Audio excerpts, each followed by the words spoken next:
A sound was recorded in the ocean, louder than any animal ever detected. And for years, no one could explain it. It wasn't the rumble of an earthquake.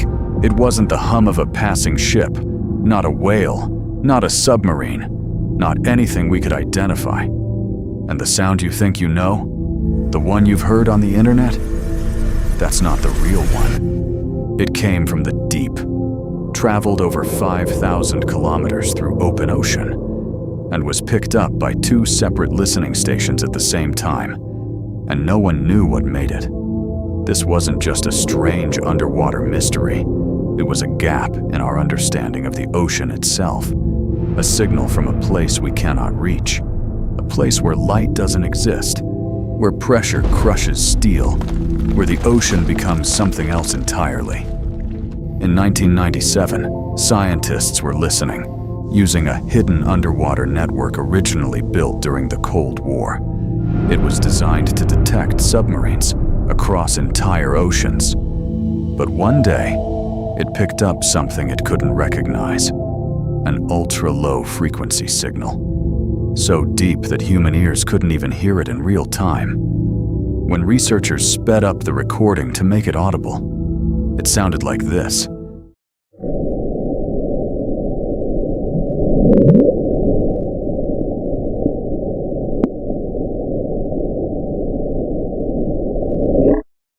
A rising, almost biological call that crested quickly and then disappeared. And only then, they gave it a name. The Bloop. Now, the first time those scientists heard this unexplained ocean sound in that room, no one spoke. No one moved. They just sat there, listening, because nothing in their training had prepared them for what that sound meant to be.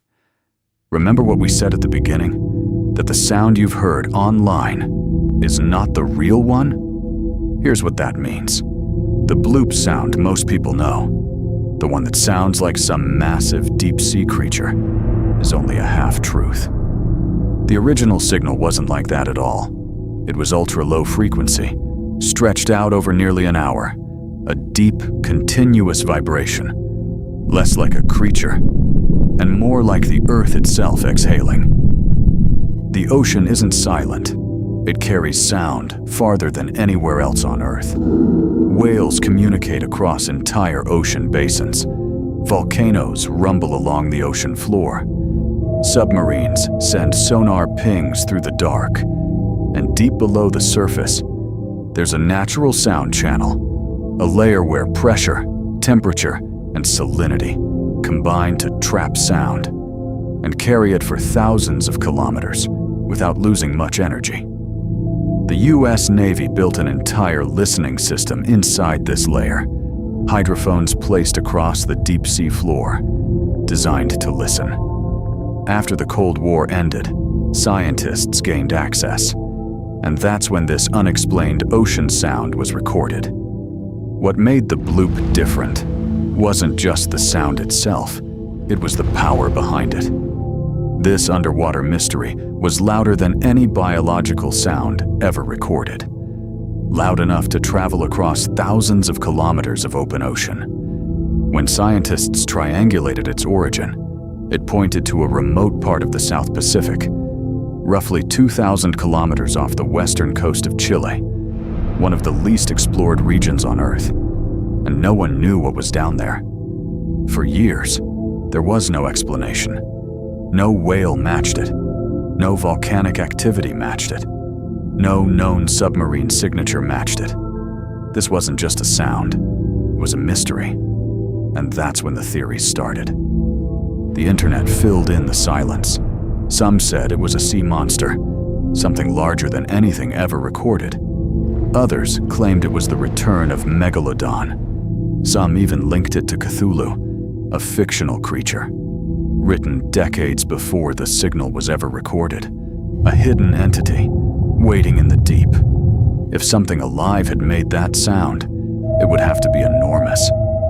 Larger than a blue whale, larger than any known creature in Earth's history, a leviathan, hidden in a place humans can't reach, a place where light doesn't exist, where pressure crushes steel. But science doesn't follow stories, it follows evidence. And after years of searching, researchers thought they had found their answer.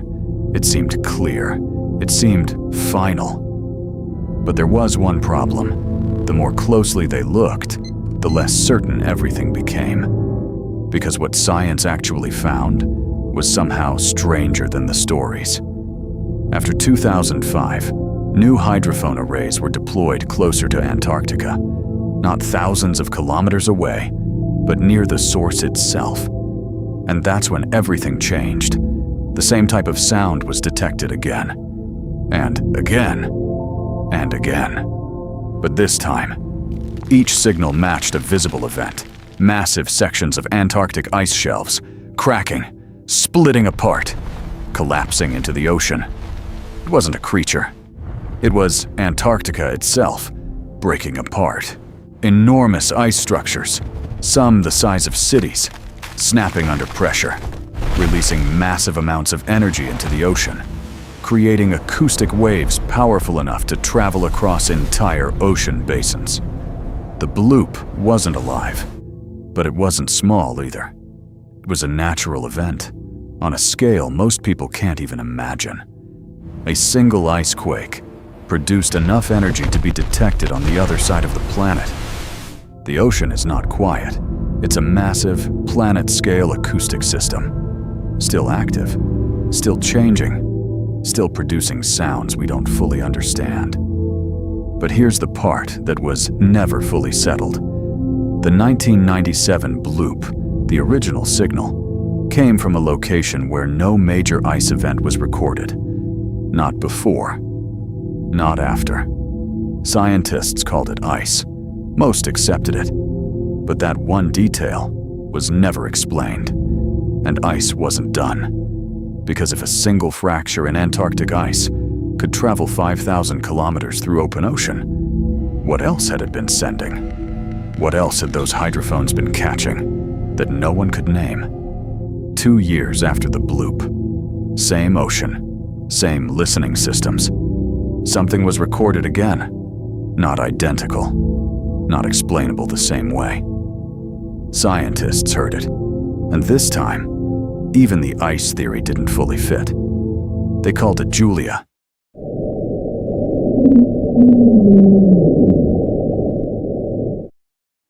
Some said it matched the sound of a large iceberg scraping against the ocean floor. The data pointed that way, and for a moment, it seemed like another answer. But Julia's frequency didn't match ice perfectly, and its direction was never pinpointed. Not then, not now. Julia was recorded once, a sound that came from somewhere in the South Pacific, lasted long enough to be studied, and then disappeared. No return signal, no second recording, no explanation that fully held. Officially, Julia remains unexplained. Not ice, not creature, just a sound. That came once and never came back. But here's what stayed with the scientists who studied it. Julia didn't sound like the ocean. It didn't sound like ice breaking. It didn't sound like anything geological. It sounded like something that knew it was being heard. And if Julia left questions, what came next left something worse. Because Julia came once and disappeared. But there is something in this ocean that has been calling for over 30 years, and no one has ever answered. Since 1989, scientists have been detecting a single whale call at a frequency no other whale uses, 52 hertz.